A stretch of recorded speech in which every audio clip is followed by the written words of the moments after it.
সব যাত্রার শুরুতে ভিডিও থাকে না, কিছু যাত্রা শুধু মন থেকেই শুরু হয়। রাস্তায় প্রথম থামা দুয়ারসিনী মন্দির। এই মন্দির নাকি খুবই জাগ্রত। স্থানীয়রা বিশ্বাস করেন এখানে একবার প্রণাম করলে জঙ্গলের পথের সমস্ত বিপদ কেটে যায়। আমরাও কিছুক্ষণ থেমে প্রণাম করে আবার যাত্রা শুরু করলাম। এরপরের রাস্তা কিছুটা খারাপ হলেও শেষে হোটেলে পৌঁছে এক কাপ চা খেয়েই বেরোলাম সাইট সিইংয়ের জন্য। First destination Baraghagra waterfall. প্রায় 60 মিটার উঁচু এই জলপ্রপাত মাঝকান্দানা নদীর ধারায় সৃষ্টি।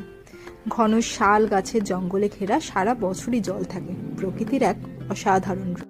এরপর সেখান থেকে কিছুটা এগিয়ে ইউটার্ন নিয়ে গেলাম সানাঘাগরা ওয়াটারফলস। উচ্চতা কম হলেও পরিবেশটা এত সুন্দর আর গোছানো যে অনেকের কাছে এটা অনেক বেশি প্রিয়।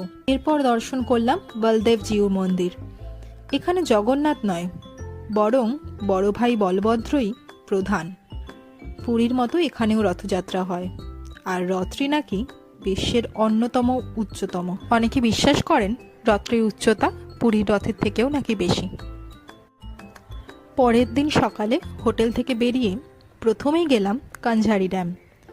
একপাশে বিশাল নীল জলরাশি, অন্য পাশে সবুজ পাহাড় আর জঙ্গল। সূর্যোদয় সূর্যাস্তের সময় দৃশ্যটা সত্যিই মন। এরপর 50-60 কিলোমিটার পথ পাড়ি দিয়ে পৌঁছালাম মা তারিণী মন্দিরে। এখানে নারকেল উৎসর্গের বিশ্বাসটা সত্যিই আলাদা।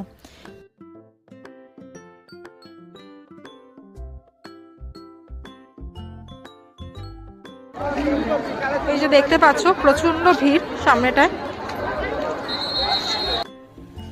মায়ের আশীর্বাদ নিয়ে আবার রওনা দিলাম।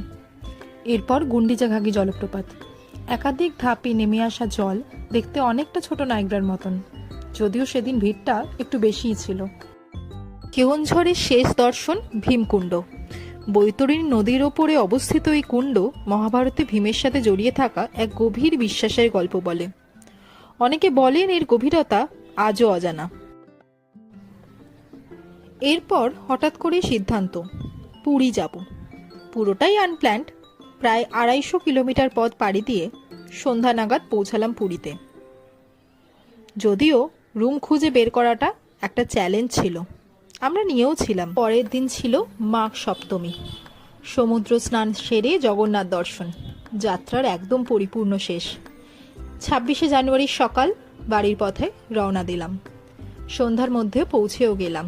এভাবেই আমরা আমাদের এবারের অ্যানিভার্সারি রাইডটা কমপ্লিট করলাম। কম পরিকল্পনা, অনেকটা পথ আর অগণিত স্মৃতি।